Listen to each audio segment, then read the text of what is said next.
post dose 嘅血嚟睇下。咁所以咧我哋就會係有呢類型嘅相關嘅 relevant 嘅 nursing education。咁所以當你去温嘅時候，尤其是係原來呢隻 antibiotic 係要咁嘅，你咪要 bear in mind 咯嚇。咁所以咧就我哋要知啦。另外 drug interaction 咧都好緊要嘅喎，喺 clinical 我哋要知道呢隻藥原來係冧嗰隻藥係會 exaggerate 咗嘅。嗱，大家可能未去到之後咧，我哋學 cardiovascular 咧同事幫我哋去講嘅時候咧，嗰啲譬如 warfarin 我哋要做 warfarin titration 去到 therapeutic dose 啦，要睇住個凝血指數啦，唔使驚嘅，未講嘅呢一堂正嘅之後先至上嘅同事嚇。咁我哋有啲食物或者藥物係會令到個 warfarin 係影響佢嗰個potency 或者呢個唔好話影響 potency， 唔好再加多啲 term 俾你哋。譬如會影響佢嘅效能啦。咁所以咧，我呢度咧就好用住啲 illustration， 例如Respire， 咁我哋未後面嗰啲 slide， 其實Respire 嘅模式佢好似 list 咗，佢係 list 咗好多隻藥㗎嘛。有 bronchodilator， 有 anti 點講咧？anti-rhinorrhea， 即係令到你止鼻水、止鼻塞，唔係止鼻塞，即係通鼻塞whatever。咁你有啲咩sign and symptom，咁你咪識得俾啲咩 combination 嘅藥咯。咁點樣去識得俾個 combination 我哋就係要學識邊隻藥有啲咩 effect 係 add on 啲乜嘢。咁當我哋見到嗰個人而家行出嚟，蘇兒乾咳、流鼻水、冇發燒。咁我俾一紮藥你去揀啦，又或者你 back up 嘅 knowledge 就係你知道原來咧收鼻水係可以食 anti 乜嘢antihistamine， 或者係我哋成日食收鼻水，可能食 Piriton 嗰啲，但係 first generation、second generation 又係點樣咧？邊啲係眼瞓，邊啲係唔眼瞓咧？如果一個小朋友佢想流鼻水、收鼻水、眼瞓唔緊要，我咪休息咯。但係如果一啲要好 high concentrate 嘅飛機師機械操作員佢能唔能夠中眼瞓唔能夠㗎咯喎，中眼瞓咗可能轉個頭隻手就跌咗落去個絞肉機嗰度咁㗎咯喎。咁所以咧我哋就要略翻啲類型嘅嘢。咁喺呢一個 slide 我花咗比較多嘅篇幅，就會用一啲 illustration。所以嘅就係揼住呢一個 slide， 即係我之前係問你點樣去，譬如呢一度啦。咁我咪有個 slide 嘅，我哋想學呢啲 so how， 咁我哋就係逐 part 講嘅 back to basic。喺 clinical 都係嘅。當我哋呢個 course 我哋 theoretical input 啦，但係當我哋出醫院之前我遲啲我陣間可能完咗呢個 session， 我花少少時間講下我哋601出 placement 啦，你哋都可能有興趣會聽多啲。咁譬如我咁講啦，就係你去醫院其中一樣嘢要温嘅就係藥物。咁當然你第一次實習未必即刻會去，你第一次實習未必即刻去派藥嘅。但係我都鼓勵大家，如果同時去派藥嘅話，可以學習㗎，唔係冇所謂，係唔係話冇所謂，係唔怕嘅，係啦，我想講唔怕嘅。同事做啲咩，你哋勇敢地跟埋一齊去睇，一齊去學做。佢問你俾唔俾啊？俾，派粒藥，咁佢 under supervision， 你哋識嘅係可以嘅，係啦，即係佢哋你 under 佢嘅 supervision 係可以嘅。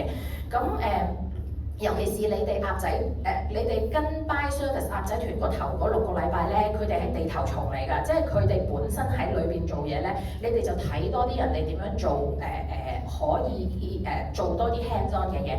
咁我哋翻嚟啦，其實藥物咧就係點解你打開嗰個 IPMOE， 即係喺醫院俾藥嘅 system， 我哋叫 IPMOE。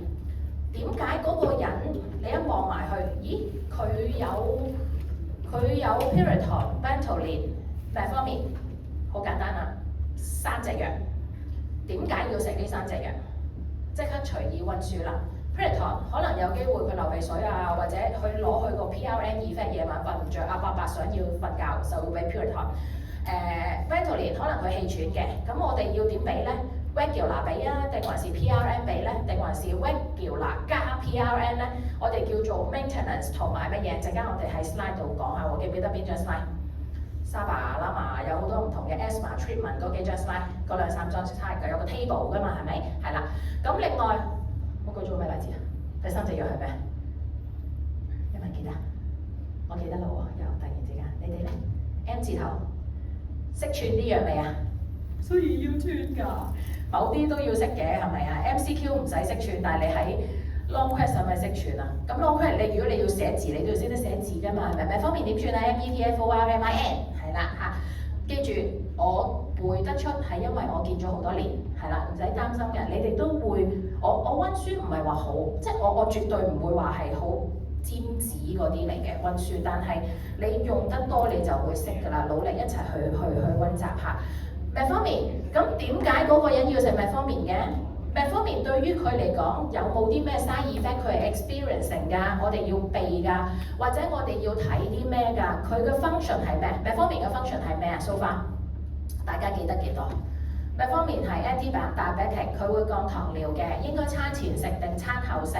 有冇啲咩注意？有冇啲咩 side effect？ 有冇啲咩相關嘅 patient education？ 你會發覺我所有呢啲問題咧。可能好辛苦啦，係咪啊？每一隻藥你都要識得答嘅，係啦。喺醫院你派每一隻藥要識得答晒呢啲嘅，答唔係話有個 supervisor 去問你，而係答你自己個良心。你作為一個護士，你要識晒呢啲嘢先可以俾喎嚇。好，咁咧慢慢去儲你哋嘅大家嘅 knowledge。咁我再去咯喎，嗱咁有啲我會飛㗎，但係唔等於唔温啊，因為純粹係好 factual，我唔 further 解釋啦。咁呢啲我都會飛少少啦。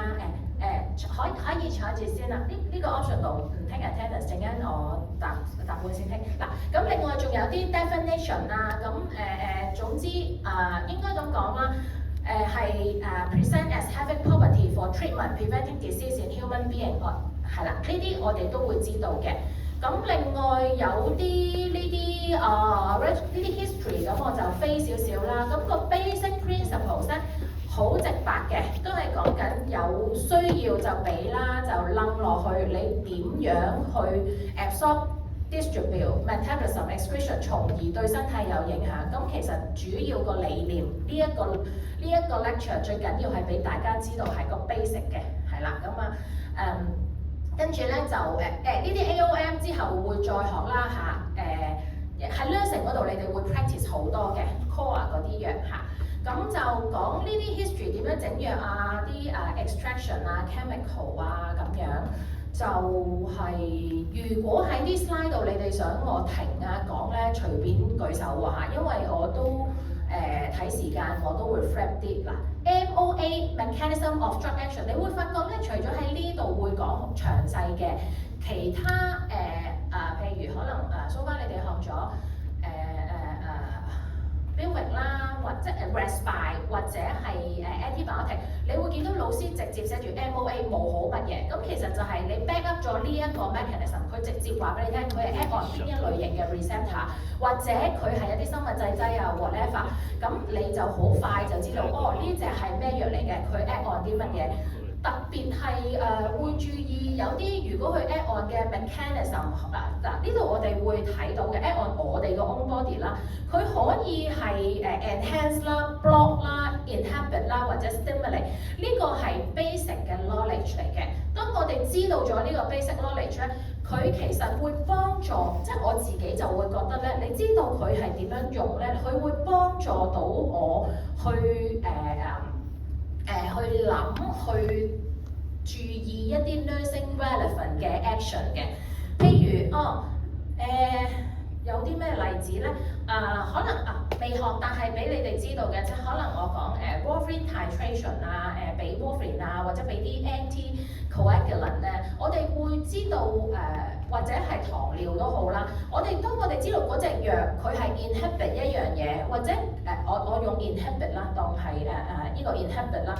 如果佢係 inhibit 嗰樣嘢嘅，咁即係話佢嗰樣嘢係過剩嘅，係啦。咁好似攞翻啲中庸之道咁啊，唔夠嘅就 stimulate， 或者直頭係 replace 咗佢，或者係 block 咗一啲東西。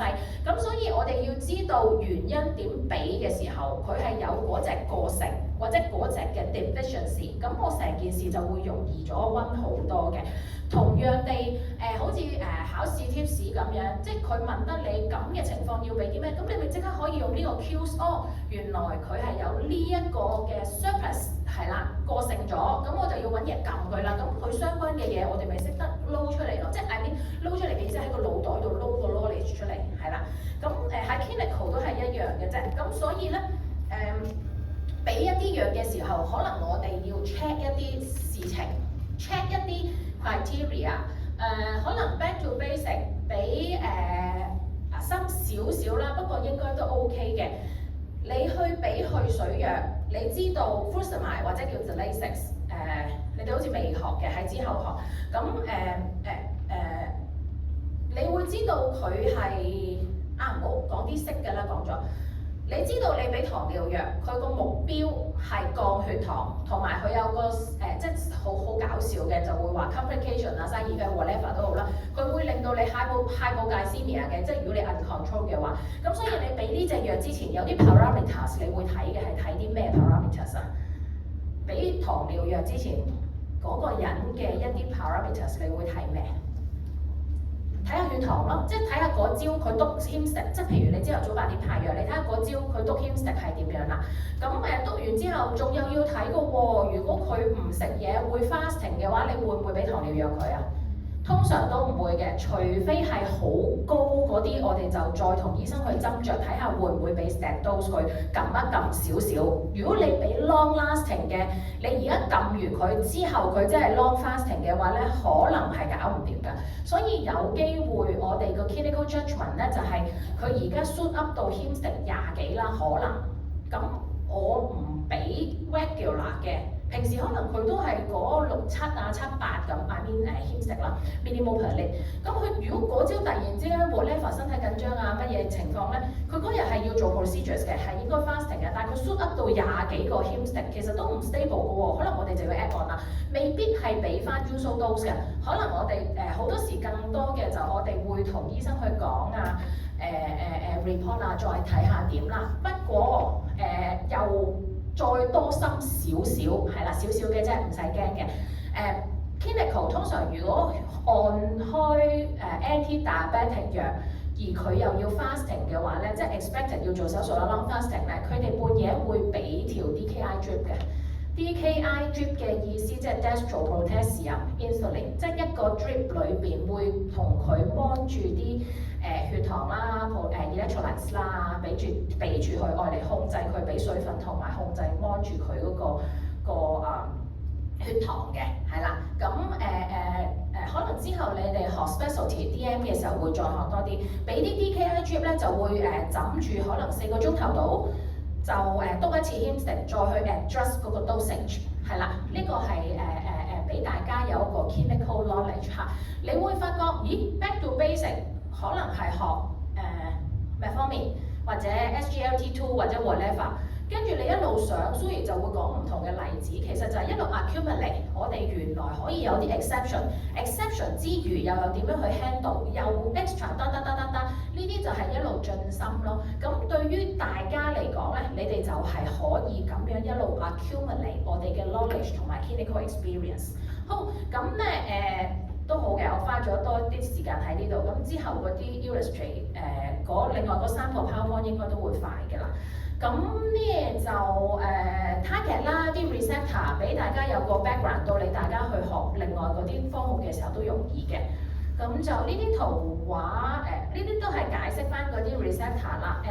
好多年份咧都有啲同學就話呢啲表係困難嘅，咁慢慢去睇，理解咗明白，咁就好好㗎啦嚇。咁就另外有啲 enzyme 啦，嗱我開始飛㗎啦，因為我睇翻時間。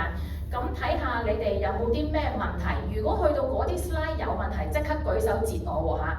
咁pharmacodynamic 就係個藥點樣擺落去個人度有咩影響啦？咁可能係 direct acting、indirect acting， 頭先都講過可能係 mediate 一啲biosignal啦。咁呢個就頭先有啱地提過乜 potency、efficacy 啦，其實講緊嘅呢個解釋，我相信都明白係咪啊？咁呢個咧就係個 effect， 咁係個 concentration 有幾勁，即係可能我哋個 layman term 或者係幾強大啊，係咪啊？我打你一拳，同埋小朋友蚊枝仔打你一拳，可能死咗㗎咯喎，做開 gym 嗰啲，佢踢你一腳，你已經跌咗落街㗎咯。可能我踢你一腳，你都仲未走開係咪啊？因為我唔夠力咁樣係啦。咁所以potency 啦 efficacy 啦，咁明白嘅。咁所以有陣時有啲藥咧，我哋係好小心，俾好少已經可以冧咗個 BP， 或者俾好少已經可以撳到佢係 sedated 嘅。咁所以我哋要注意啦。咁另外呢啲receptor 應該慢慢睇都 OK 嘅 ，indirect acting 但 turnover 呢個都good selective 係啦，咁啊成日都講話要 selective 啦，同埋有冇 side effect 啦，跟住就 action 呢啲明白 kinetic dose route 啦，好緊要嘅 route 啊 frequency 啊，每隻藥都唔同嘅 common 嘅 dosage 我哋 as a nurse 咧係要知嘅。係啦，你哋未學拼啦，例如最緊要即一定識一定知㗎啦，就係、如果去卧鋪啊嗰啲 whatever 嘅止痛藥 ，Panadol 嘅 maximum dosage 係幾多啊？一日係咪啊？一定要知㗎咯喎，係 as a nurse 冇可能唔知㗎，即係簡單講句一粒通常500 mg 㗎嘛，一日食幾多粒就會死嘅，唔係其實對唔住，我唔想教你哋，其實好難食 Panadol 食死啊！你會飽到你都未死嘅，但係我唔想教你哋，我哋要 professional。不過我都想俾大家係 into 呢個 specialty 啊，即係 into 我哋 nursing 啊嚇。唔好太菜鳥係啦，即係我哋知道發生緊咩事。陣間我 target 偷2-3個字講 clinical， 好而家我哋要快啦，原來53分啦。好咁我飛快啲啦，呢度有冇問題啊？都係背下温下嘅，咁就pharmacokinetic， 咁有啲咩 absorption、distribution、metabolism、excretion 都 OK 嘅，知道啲藥點入點出啦，係啦，咁會影響啲藥嘅，呢啲都 OK 㗎啦。distribution、binding， 嗱你記得停我喎，睇下有冇啲咩我會嗱呢度咧metabolism，route of elimination 可以有 metabolism 啦。咁 excretion 咧有尿啦，同埋有 bowel 呢度都會知道啦。跟住咧就佢會再解釋翻 absorption、distribution、metabolism、excretion。咁咧就係啦，呢啲咧就係 concentration time 啦，就解釋點解要 multiple dose 啊。可能會更apply 到喺insulin titrate， 即係唔係叫 titration，insulin 嘅 effect 啦，我哋會 more utilize 到呢個 function 嘅。跟住咧就 major route 呢啲一啲 sorry 呢啲係啲例子啦。咁就 concentration time single， 即係其實係講緊嘅 concentration 同埋佢點樣去一路消化，唔應該用消化，即係一路 degrade 緊嘅時候，half life 啊嗰啲嗰樣嘢。咁如果我哋俾一劑嘅就咁 continuous 嘅，照計我哋一路 pop up 到，唔係叫 pop up， 一路 accumulate 到佢個 effect 咧，佢應該會 keep 住嘅，係啦，因為一路俾啊嘛。Multiple intravenous， 即係你幻想嘅就係IV 會打，你打嘅時候就會跌，打嘅時候就會跌咁樣咯。咁oral peak 咗，跟住就慢慢回落啦嚇，因為要吸收啊嘛，係啦。咁就好，跟住再去啦，一啲 example 嚟嘅。咁就 therapeutic range 啦，呢個應該Teddy 詳細解釋咗㗎啦，咁我就唔花時間，但係大家要知道更加 apply 到喺 antibiotic 嗰度，或者係其實好多啊，因為都係睇住啲指數咯，所以容易啲會理解到嘅，無論係 anticoagulant 啦抗凝血，或者係 antidiabetic， 或者係antibiotic 係啦，跟住就。好 monitoring 啦，有講過呢個 Vanco 啦，喺 antibiotic 嗰度再講，咁就係啦啲藥啦 consideration， 咁就後面嗰啲我覺得應該都係 straightforward 嘅，咁翻去可以慢慢温啦，好冇？呢啲都係提醒嚟嘅，好 OK？ 好，咁我哋就落去邊個咧？antibiotic 啦 ，antibiotic 直白嘅，不過大家可能會驚嘅係咪？因為發覺好多字啊，知道唔同藥嘅 antibiotic group 未啊？有 penicillin group、cephalosporin 啊，blah blah blah。咁我哋去咯喎。好，咁就最緊要嗱，呢度 penicillin MOA 我哋講嘅你會發覺個 pattern 都係一樣嘅 ，MOA 係點樣，跟住有啲咩例子係啦，咁可以俾咩 root 入，咁我哋就會知道。咁佢係每隻 antibiotic 打邊一隻 organism， 譬如 penicillin 係會打呢一類型嘅，咁你就會發覺係 repeated 㗎。有啲 Pen-G 係強嘅，成日都有用啊，或者係clinical 其實我哋嚟嚟去去都可能係嗰幾隻嚟嘅。試下我讀出嚟，大家聽到幾多，記得幾多咯。Ometi， penicillin 你自己心裏邊可以岌一岌頭，又俾我有個老懷安慰你哋記得聽過，係啦，唔使識背晒，你聽過嘅。Ometi 聽過啦 ，Ampicillin 你會發覺我講好多年嘅 Coccidillin、Vancomycin， 跟住咧就會講下啲 Sulperazone、Cefotaxime、Linezolid，係啦，仲會有好多嘅嗱，唔好再考啦，其實考緊我係咪？好，咁我哋嚟緊呢度咧有 adverse reaction 同埋有啲咩 representative 啦。咁頭先講緊嘅係啲連係咪啊 ？Penicillin 係乜乜連係啦，所以咧我哋就會係我以前細個都係咁樣嘅讀，好似讀英文咁樣 prefix 啊 suffix。呢個就係 cephalosporin group 係啦，咁佢係 bind inhibit penicillin binding protein。咁我哋有啲乜嘢咧 ？cephalosporin 啊嘛，佢全部都係 Ceph 開始嘅，係啦 ，cephalosporin、cefotaxime、cefotaxime 係啦，呢三個都常見嘅 ，cefepime 都有嘅，係啦。咁你會打落去咧，即係 I mean 你打嘅意思係攻打，我哋好似當 antibiotic 係攻打啲細菌啦。咁Staphylococcus 今個 term 喺度拜拜係咪啊？咁俾大家都可以即係黐住溫故知新啦。Staph aureus 啦 ，Staph pneumoniae 啦，同埋 E. coli、Enterobacter、Pseudo aureus 同埋Bacteroides 呢幾隻都真係常見嘅菌嚟嘅。Influenza 當然都有啦嚇，不過就係viral， 即係我哋講 bacteria 呢度前邊啦。好多時咧嗱，呢個表咧就係用1、2、3啦。喺 clinical 咧，我又會想同大家分享咧，乘機講下 clinical 咧，就係我哋未會nursing 你哋學有啲留 specimen 噶嘛，可能我哋會留尿啊、留痰啊各樣嘢去種菌噶嘛，我哋就會叫 save MSU 或者 save sputum for CNST， 一個 C 字一個斜跟住 ST。CNST， 咁其實我哋講緊嘅就係 culture and sensitivity test。culture 就係種嗰隻菌 ，sensitivity test 咧就係講緊下邊呢一抽字母啦。咁但係喺醫院咧，佢哋就 HA so far 而家佢哋係用reactive、non-reactive 同埋 borderline， 咁你當3個 category 咯。咁醫生通常咧都會話係 reactive 嘅，我哋先至用嘅，有 borderline 都未必㗎嚇。咁冇用non-reactive， 即係冇反應嗰啲咧，咁當然唔會俾啦。咁所以咧，我哋睇 culture and sensitivity test 嗰個 result 咧係緊要嘅，因為我哋係要睇下係咪 match 㗎。不過我哋再加深一個 idea 咧，就係譬如用 RESPI 嚟去講啊。之後好似我會嚟緊有6203同你哋講 RESPI， 雖然係 basic 嘅，到時可能你哋有興趣，我哋再講多啲。就係咧尤其是譬如俾 antibiotic 加 S 點講咧？都可以融會貫通嘅，因為你個人都要融會貫通先係 clinical 做到嘢噶嘛。COPD 嗰啲喺阿 Bill 嗰份 notes 咧有少少愣到嘅，就係睇下 COPD 有冇 infective element 啊。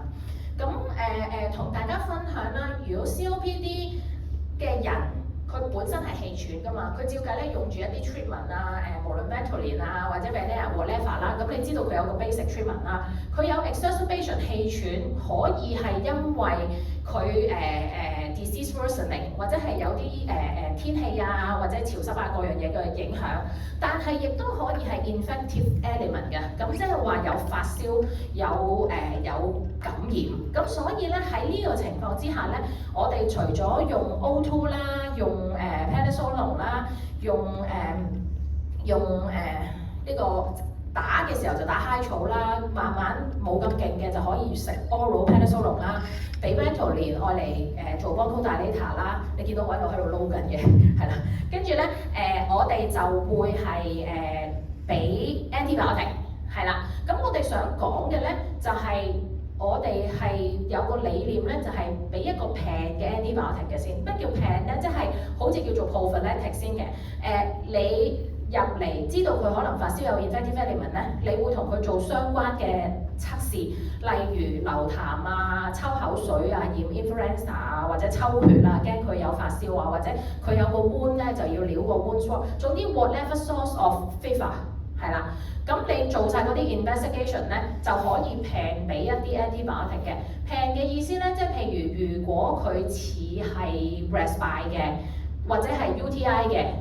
urinary tract infection 嘅可能會俾 Augmentin 佢先嘅，跟住再到一路打住先啦，跟住再到發覺佢出咗個 result 啦，原來佢有某一隻菌喎係 reactive to Augmentin，咁咪繼續打咯。如果係 resistant 嘅，咁我哋就要轉啦，就跟住嗰個 result 去轉藥，係啦。咁呢個咧就會係融會貫通地又用到 respiratory 嘅藥，又用到antibiotic， 可能佢有拼嘅用埋遲啲嘅拼，再加埋又唔知點解佢又會有心臟病嘅，又加埋啲 CB 藥。咁另外，頭先我突然之間諗起一樣嘢係 antibiotic， 我唔記得咗我想講咩。係純粹例子嘅啫，即係可能大家又會知道下通常nosocomial 喺醫院 infection 會俾啲咩藥？即係俾啲咩 antibiotic，hospital acquired pneumonia，又或者 UTI 俾啲咩藥，或者係wound 嗰啲cellulitis 係俾咩藥，好似A 加 C、ampicillin、corticillin 呢類型嘅，呢啲就係我哋嘅 general clinical knowledge 喺 antibiotic 嗰度再呢個係咪喺呢度啦？係啦，就係咁樣啦。咁所以當我哋一路落嘅時候咧。知道大家會辛苦嘅，有好多唔同嘅藥，盡量去溫，盡量去記得幾多得幾多啦。Carbapenem 啦，我飛少少啦，因為呢啲要背書，一時三刻而家喺度都 input 唔到俾大家。instead 講多少少個trigger， 即係點樣去 trigger 大家去溫啊咁啦。Ertapenem 啦，都 OK 嘅，常用嘅 Vanco 啦。有啲緊要嘅或者係 adverse reaction， highlight 咗喺度，咁我哋就會知道原來 Vanco 會有 Raynaud syndrome 嘅，咁所以咧就要做呢啲。咁as a nurse，咁我哋一定要好緊要㗎啦呢啲。有邊啲藥打落去打得太快嘅，會影響到我哋嘅 auditory system 啊，我哋要好小心啊，要有個 therapeutic drug monitoring，trough 係點啊 ，peak 係點啊，咁呢啲我哋就要知啦。Nisolide 咁睇啲咩藥啦，跟住就 adverse effect 啦。呢個冇咁多用，但係都俾大家見到嘅，係啦 ，Janta 啦，Janta 都俾得多嘅，Mecacin，Renal 嗰啲 patient 都用都多用嘅。跟住就佢哋多用可能係因為佢哋遇着某類型嘅 infection 咯，係啦。咁就飛少少落呢啲龍啦 ，Fluoroquinolone 龍啦，Levo、Cipro 呢兩個多用嘅係 clinical，Levo、Cipro。咁我哋叫咁樣叫啦嚇，跟住就 adverse effect sulfamethoxazole 係啦，呢個就SMX 都 OK 嘅 ，Clindamycin 會多嘅都。Metronidazole 都有俾嘅，係啦 ，as combined therapy 有機會應該咁講啦，唔好用呢個 term。即係你睇翻個 combination 咧，我想俾大家知道咧 ，antibiotic 唔一定係 single 一個去行㗎，可以係手牽手咁樣去嘅，即係唔係淨係指呢度咧，即係而係俾大家 in general 知道，同糖尿藥一樣嘅咋，唔係話糖尿藥只能夠食一隻，係啦 ，antibiotic 唔係話只能夠俾一種，係啦，我哋要記住呢個理念啦。咁另外仲有啲 antifungal 啊、antiviral 咁加下俾大家有個 basic knowledge 啦，好冇？呢個咧就係 antibiotic， 跟住再落去respiratory 都respiratory 即係係啦呢度，咁就再去就飛少少啦，沙巴、拉巴、沙麻，即係呢啲咁樣啦嚇，可能大家好混亂嘅會，但係咧好直白嘅，呢你見到佢個 presentation 都係嘅 ，MOA 係 add on 啲乜嘢，有啲咩主要 side effect， 幾長時間就 short acting 啦、long acting 啦，跟住再落到去咧，就其實講緊又係 MOA， 咁係呢個嘅muscarinic antagonist， 咁我哋知道一路係要點俾嘅，係啦，咁當中咧就steroid 啦，係啦 ，inhaled corticosteroid、ICS 或者 oral， 係啦，呢啲skills 咧喺 nursing core 嗰度再學啦，咁但係俾大家標亦都有俾大家有個 idea， 知道係 inhaled 啦，亦都有 oral 啦 ，steroid 都有打 IV 嘅，好似我頭先啱講咧 ，COPD 入院 acute phases 嗰啲咧可以打 IV high 草嘅，係啦，食就食 prednisolone。跟住就side effect 啦，咁我哋要知道嘅 GI upset 啊、眼啊、CB 啊都會有影響嘅。咁就cigarette smoking 係啦，呢啲跟 category， 跟住就再去俾唔同嘅 treatment。咁back to basic as a basic knowledge， 大家要記得要知道咯喎嚇。如果唔係你俾藥，好似頭先咁講啦，你要知道點樣去俾係咪？嗱 exacerbations 嘅時候點樣 treat 咧 ？asthma 都係一樣嘅啫。咁你 basic 係啦，頭先我講話有幾張 slide 嘅咩maintenance 啊、control 啊、relief 啊、MART 啊，即係 maintenance relief therapy 啊，就會係呢啲 table 理解咗佢之後應該會記得嘅。係啦，呢啲 table 咧，你死背咧話啊呢一格係寫啲咩咧？即係我唔會有人咁樣温噶嘛，即係我哋唔會嘅，係啦。但係你係理解咗乜嘢情況之後點樣俾，咁我哋就會記咗佢嘅。可能成日都係咁，我自己温書都係嘅。一個表可能係好難記嘅，但係你記完之後，你之後就會融會貫通咗好多，花少少時間去理解係啦。咁另外仲有嘅係呢啲唔同嘅藥物啦 Theophylline 啊，都係一啲 respiratory category 上俾嘅藥嚟嘅。咁所以就一路睇到係點樣去 manage 啦。仲有頭先我講就話傷風流鼻水啊，有啲咩 antihistamine 啊、side effect 啊 ，first generation、second generation 我就係講緊呢啲啦嚇。咁就通鼻塞啊、lozenge 啊、intranasal 啊嗰啲係啦，止咳啊，呢啲就化痰啊，咁我哋都要知道嘅係啦 lozenge 啊，後鼻敏感呢啲好唔好啊？嚇、這個、呢個咧就會係後邊都多少少一隻樣嘅去解釋嘅。好，咁花多幾分鐘時間，我哋就可以 move on 啦。嗱 diabetes 嗰度咧80幾張 slide 係咪好辛苦啊？嗱，我哋其實慢慢剁開佢去再温，之後咧Kiri 會再同你哋温書嘅，所以我都唔擔心嚇。咁但係喺呢一度我哋而家呢一刻我哋可以點樣去 accumulate 我哋温下書啊？咁大概其實都好講得清楚前邊嘅，佢係 back to basic diabetes blood glucose 有啲咩 goal of therapy oral 或者啲 new agent 點樣去 mon 特別嘅 DKA management 呢啲我哋都會知道下嘅。我會飛得快少少嘅，如果有大概俾個 idea 大家啦。嗱呢啲我都飛啦，因為咧係啲 straightforward 嘅，無論係講緊diagnosis 啊 primary， 我哋應該係點樣去tackle handle 啊，有啲 complication 啊各樣嘢。咁我哋再落咯喎，呢啲係一啲 international guideline treatment 嚟嘅，成日都有㗎。咁我哋係一定要知道係點樣去跟住個 up to standard 嘅 guideline 啦。咁好多時 HbA1c 都係我哋常睇嘅東西嚟嘅。咁就oral therapy 咁有好多嘅，咁sulfonylureas biguanide 或者係一路掃落去，我哋會可以知道有唔同嘅 class 啦，點樣去 add on 啦，咁佢會逐隻講嘅，係啦。跟住咧就treatment 嗰度，咁可能好好嘅就唔係淨係講藥啦，都提醒翻其實即係 back to lifestyle 嘅changes 啦嚇。咁 combination 係咪頭暈啊？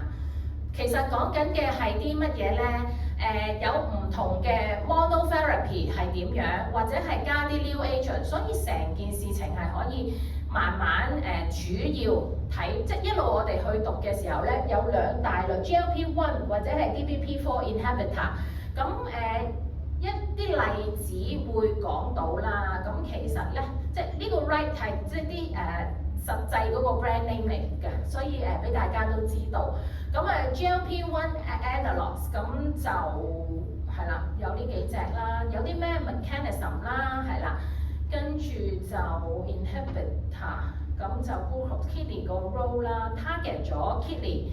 係啦，咁所以好多時以往我哋最驚嘅食糖尿藥打冧咗個食糖尿藥打冧咗個腎，跟住變埋腎都有問題。呢個係以往當可能我以前行護細個啲嘅時候會成日聽到咯。咁都好似避無可避，但係現在都好啲嘅啦嚇。而家啲藥物都冇咁 toxic， 進化得好啲啦。SGLT2 inhibitor 咁有啲咩要 warn 啦，咁都要花啲時間去溫嘅。跟住就 selection 啦 ，new agent 咁就可能係combination injectable， 咁有啲咩 guideline 啊，咁我哋就要睇翻後邊呢啲啦，呢啲就係一啲DKA 啊呢啲咁嘅 treatment， 咁Kiri 都好好，都分享咗一啲呢啲嘅情況俾大家知道。Type 1咁未必常遇到，但係咧都有個 input 係非常之好嘅，咁就可能hypo 啊嗰啲嗰樣嘢係啦 ，injection 之後再學啦，好冇？呢個咧就會係呢個就會係 so far 呢度，好，咁我找緊時間，我邀請呢度開始，你俾一個數目。